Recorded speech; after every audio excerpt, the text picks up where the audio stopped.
Albert Einstein ने एक बार कहा था, mankind invented the atomic bomb but no mouse would ever construct a mouse trap. कोई भी चूहा अपना पिंजरा खुद नहीं बनाता, लेकिन इंसानों ने अपने अंत का सामान खुद बना रखा है।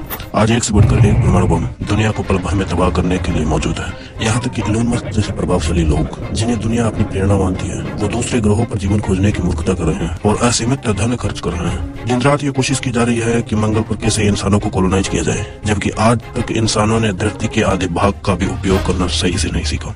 हरे कृष्ण दोस्तों, मैं बाबा बेरोजगार स्वागत करता हूं आपका हमारे YouTube चैनल में। आज हम बात करने वाले हैं कि कैसे डूबते को तिनके का सहारा होता है, लेकिन अगर तिनका छीन कर उसे प्लास्टिक की स्ट्रॉ पकड़ा दी जाती है तो उसे डूबने से कोई नहीं बचा सकता। जी हाँ दोस्तों, सही सुना आपने। जहाँ आज इंसानों को चीजों के साइंटिफिक नामों और उनके इंपोर्टेंस का पता लगा है, जैसे कि इंसानी शरीर को किन विटामिन और मिनरल्स की आवश्यकता होती है, उसी के साथ बाजार में अलग अलग विटामिन और मिनरल्स के टेबलेट्स आ जाती है। अगर पता चले कि शरीर के विकास के लिए प्रोटीन कार्बोहाइड्रेट्स की आवश्यकता होती है, तो इंसान अगले दिन वो प्रोटीन जैसे तत्वों के डब्बे घर ले आता है। जैसे कि मानव शरीर कोई मशीन है जिसके समय समय पर ग्रीस, ऑयल और बेरिंग बदल दिए जाते हैं ताकि शरीर से सही से काम निकलता रहे। आज हमारे देश में दुनिया की सबसे ज्यादा जवान आबादी रहती है, लेकिन यह जवानी रील्स पर हवाबाजी दिखाने में मस्त है। जहाँ माँ बाप बच्चों को IIT PMT करवाने में खुद का जीवन बलिदान कर रहे हैं, वहीं देश के नौजवान पूरा दिन सोशल मीडिया पर वेस्ट करके रात को डिप्रेस होकर सो जाते हैं। फिर दुनिया बोलती है कि भारत का हैप्पीनेस इंडेक्स में 136वां स्थान आता है। जिस होमोसेपियन नाम की इंसानी प्रजाति का विकास और विस्तार सोचने, भावों को समझने और काम करने के गुणों के कारण हुआ था, वहीं आज इंसानों ने सोचने और समझने का काम आर्टिफिशियल इंटेलिजेंस को दे दिया है और काम करने की जिम्मेदारी मशीनों और रोबोट्स को दे दी है। जिस पृथ्वी नाम के ग्रह पर भगवान ने जीवन दिया है, आज का इंसान विकास के नाम पर सभी जीव जंतुओं के जीवन को खतरे में डालकर खुद मंगल पर जीवन खोजने में लगा हुआ है। दोस्तों, जिस टाइम और पैसे का सदुपयोग समाज के कमजोर वर्ग और निराश्रित युवाओं की बेहतरी के लिए किया जा सकता था, उसका दुरुपयोग दुनिया के कुछ 0.1% लोगों को मंगल पर कॉलोनाइज करने के ख्वाब के लिए हो रहा है। जिन आविष्कारों का उपयोग अपाहिजों या शारीरिक रूप से असामान्य लोगों के जीवन को सामान्य तथा मूल्यवान बनाने के लिए किया जाना चाहिए था, ताकि वे भी वो सभी काम कर पाए जो एक सामान्य मनुष्य कर सकता है। उन्हीं आविष्कारों का उपयोग आज शारीरिक और आर्थिक रूप से योग्य मनुष्य इसलिए कर रहे हैं जिससे उनका टाइम कम खर्च हो, शारीरिक रूप से मेहनत न करनी पड़े और उनका काम भी हो जाए। ऑटोमेटिक मशीन इसका एक बेहतरीन उदाहरण है। जहां मशीनों के आने से लोगों के रोजगार तो खत्म होते ही हैं, वहीं आर्टिफिशियल इंटेलिजेंस नाम के सॉफ्टवेयर ने मशीन को ऑपरेट करने वालों का ही रोजगार छीन लिया। ड्राइवरलेस व्हीकल इसका एक उदाहरण हो सकता है, जहां गाड़ी खुद ही इसके मालिक को कहीं भी पहुंचाती है बिना किसी शारीरिक गतिविधि के। आज घर के किचन से लेकर टॉयलेट तक हर चीज स्मार्ट होती जा रही है, जहाँ इंसान के सारे काम सेल्फ ऑपरेटिंग गैजेट्स ही कर देते हैं।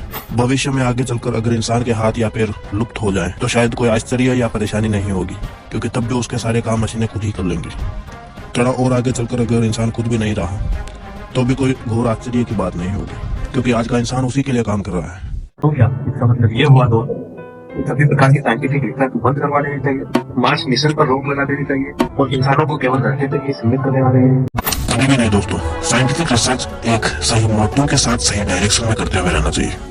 आप खुद ही सोचिए, जब हमारे पास ऑर्गेनिक फल सब्जियों का ऑप्शन है, फिर भी साइंटिस्ट हाइब्रिड जीन्स का इस्तेमाल करके नेचुरल उत्पादन करने में लगे हुए हैं। जमीन पर उपजाऊपन बरकरार रखने के लिए फोर्सफुल केमिकल्स का उत्पादन करने में लगे हुए हैं, जिससे प्राकृतिक खाद्य श्रृंखला पर विपरीत प्रभाव पड़ना सामान्य है। क्या आप जानते हैं दोस्तों कि इंसानों ने धरती के केवल 30% भूभाग को अभी तक काम ले लिया है, जिसमें उनके जीविकोपार्जन से जुड़े सभी क्रियाकलाप हमारी है। अगर इन्हीं साइंटिस्ट को अगर सही डायरेक्शन में रिसर्च करनी होती तो क्या बाकी बचे भूभाग को इंसानों और जानवरों के लिए अनुकूल नहीं बनाया जा सकता था? कम से कम ऐसा करना मार्स मिशन से ज्यादा आसान होता और ज्यादा प्रोडक्टिव होता, लेकिन नहीं। अगर वैज्ञानिक ऐसा करेंगे तो इम्पोर्टेंस मांगे। क्या आपको पता है दोस्तों कि पृथ्वी के सबसे ऊंचे हिस्से अर्थात माउंट एवरेस्ट पर आज तक कई हजारों लोगों ने चढ़ाई की है, लेकिन धरती के सबसे गहरे हिस्से जिसे मेरियाना ट्रेंच के नाम से जाना जाता है, में आज तक एक भी इंसान नहीं उतरा। केवल 24 लोग ही ऐसे हैं जो आधे रास्ते तक उतर गए। इससे हम क्या समझते हैं दोस्तों? यही ऊंचाई पर तो हर कोई चढ़ना चाहता है, लेकिन गहराई में उतरने की किसी की हिम्मत नहीं है। तो वैज्ञानिकों से यह आशा रखना कि वो धरती को बचाएंगे, ये तो मूर्खता है, क्योंकि जिनका दिमाग ही मशीनों में लगा रहता है, उन्हें इंसानों और बाकी जानवरों के इमोशंस से क्या ही कर सकता है। अभी के लिए इतना ही दोस्तों। अगर ये वीडियो आपने यहाँ तक ले लिया है तो आपको बता दें कि अभी तो बस शुरुआत है, आगे आगे देखिए होता है क्या। आप बस अपना ध्यान रखिए, अपनों का ध्यान रखिए। All the best.